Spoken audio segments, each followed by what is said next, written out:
esta hora continuamos con más de noticias Globovisión Internacionales cuando son las 11:44 minutos. Vamos a revisar qué está sucediendo en Colombia con respecto al anuncio de esta semana del gobierno de Gustavo Petro, en el que anunciaba una campaña militar contra las disidencias de la FARC. En este marco, al menos 19 presuntos armados de las disidencias de las antiguas FARC fallecieron en un bombardeo aéreo realizado por las fuerzas militares de Colombia en una zona selvática del departamento del Guaviare.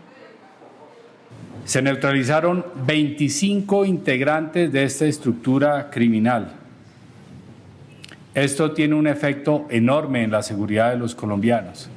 especialmente en la región del Guaviare. Según un balance publicado en la red social X por el comandante de las fuerzas militares, el almirante Francisco Cúbides, la ofensiva que se desarrolló en el caserío Huitilla, en el municipio de Calamar, dejó además un capturado al que se le brindaron primeros auxilios, 2 sometidos a la justicia y 3 menores recuperados. La Fuerza Aeroespacial Colombiana aseguró que se llevaron a cabo 7 bombardeos aéreos desde que el presidente Gustavo Petro ordenó este lunes los ataques contra las disidencias de las FARC. La ofensiva hace parte de la Operación Oriel, una acción interinstitucional que se desarrolla desde hace varios meses en el departamento del Guaviare, contra varias organizaciones integradas en el EMC, bajo el mando de alias Iván Mordisco.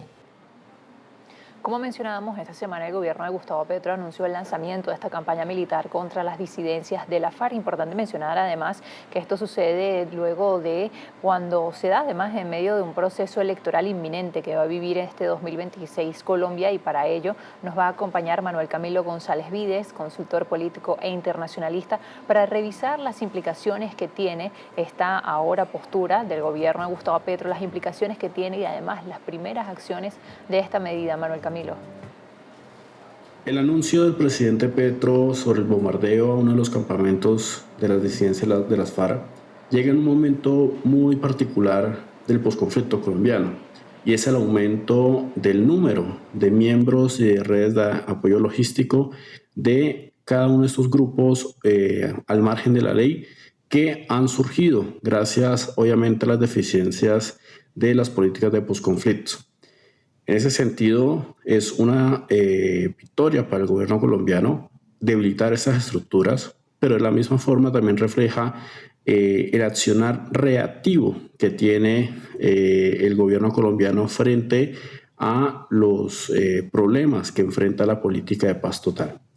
También hay que decir que este anuncio también se da en un contexto electoral, contexto en el cual ya se perfilan algunos de los candidatos que disputarán la presidencia de la República en el año 2026, y ciertamente lo que busca el presidente Petro es por lo menos asegurar un mínimo de seguridad, que es el gran tema sobre el cual se está hablando alrededor de las campañas electorales, para obviamente lograr que la izquierda vuelva, regrese y mantenga el poder en el año entrante. En ese sentido, creo yo que se conjugan una serie de factores muy importantes para comprender el por qué esta, acción del gobierno colombiano tiene consecuencias tanto positivas, pero también negativas. Positivas en el sentido de que ciertamente está ofreciendo algunos resultados frente a uno de los mayores grupos,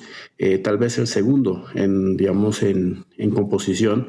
de estos grupos al margen de la ley, pero también refleja,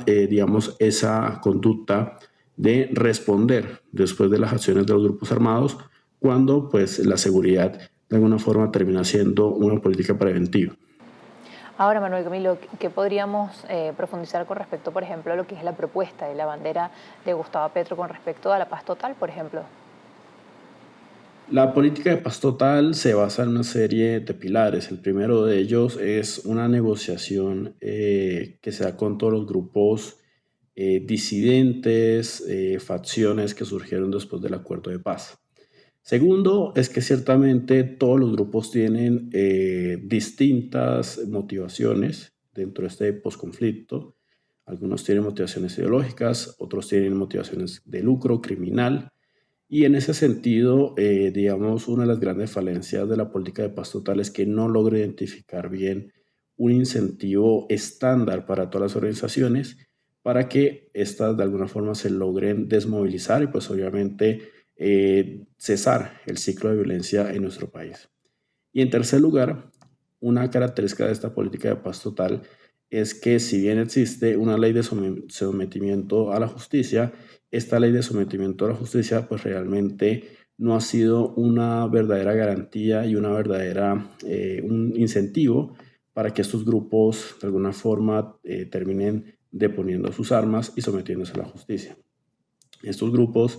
ciertamente lo que le han hecho al gobierno colombiano es debilitar de alguna forma la mano tendida del gobierno, que ha adoptado pues obviamente una política mucho más reactiva, es decir, de zanahoria y de garrote. Zanahoria pues obviamente ofreciendo una serie de garantías judiciales y una serie incluso de garantías sobre el lucro criminal que han logrado a lo largo, digamos, de este desarrollo del posconflicto, pero también del garrote, y es la acción de la fuerza pública para detener sus acciones. En ese sentido, creo que la gran percepción sobre la paz total es que es una paz que tiene gestos nobles, es decir, logra o busca terminar el conflicto con todos los actores, pero ciertamente es una política ingenua, carente de organización, que termina pues obviamente fragmentando y atomizando mucho más la violencia y por lo tanto con mayores jugadores dentro del escenario de violencia, pues obviamente esto incrementa el número de acciones delictivas, tal vez de alguna forma reflejando, digamos, esa competencia por el poder territorial y sobre todo sobre los recursos, no solamente recursos naturales, sino minerales e incluso recursos criminales como la droga. Muchísimas gracias, Manuel Camilo, por acompañarnos hoy en Noticias Globovisión Internacionales. Manuel Camilo González Vides, consultor político e internacionalista. 11:51 minutos, hacemos una nueva pausa. Gracias por acompañarnos.